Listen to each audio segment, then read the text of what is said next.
हे देवी कटक चंडी शारदीय षोडश उपचार पूजार बेशक्रम आज आपण महाकाली बेशरे दर्शन देउछंती।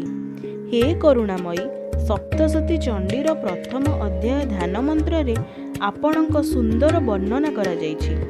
ओम खड्गं चक्र गदेषु चापरिदांशूलं भुषुंडी शिरः शंख संधतति करे स्त्रीनयनां सर्वांगभूषामृतां नीलास्मद्वितीमास्यापाददंशकां सेवे महाकालिकां जामस्तोत स्वेपीते हरौ कमलजोतंतुं मधुकैटभम्।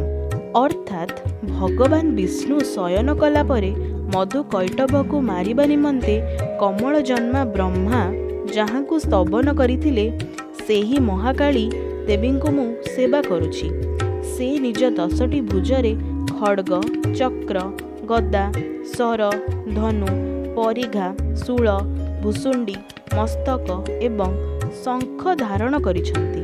तांकर त्रिनेत्र रहिछि। से समस्त अंगरे दिव्य आभूषण धारण करिछंती। तांक शरीरर कांति नीलमणि सदृश अटे तथा से 10 मुख और 10 पाद युक्ता अटंती। हे देवी कल्पांतरे जेतेबेले समस्त जगत एक वर्णरे निमग्न होइथिला ओ भगवान विष्णु शेषनाग नामक शय्यारे जोग निद्रारे शयन करुथिले सेही समयरे विष्णुंक कर्णमणिरु 2टी भयंकर असुर मधु और कैटभ जात हेले।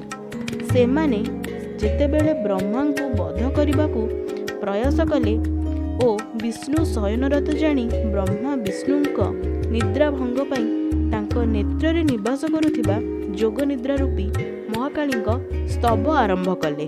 कालरात्रिर महारात्रिर मोहरात्रिश्च दारुणा त्वं श्रीस्त्वमेश्वरी त्वं ह्रीं स्त्वं बुद्धिबोधलक्षणा लज्जा पुष्टिस्तथा तुष्टिस्त्वं शांति ख्यातिरेव च खड्गिनी शूलिनी घोरागदनी चक्रिणी तथा शंखिनी चापिनी बाणभूषुंडी परिघायुधा सौम्या सौम्यतराशेष सौम्यभ्य स्तुति सुंदरी।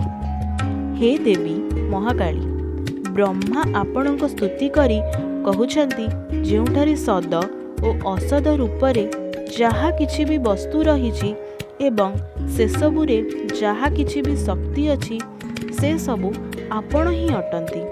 एहीपरि अवस्थारे आपणक स्तुति कौन होई पारे।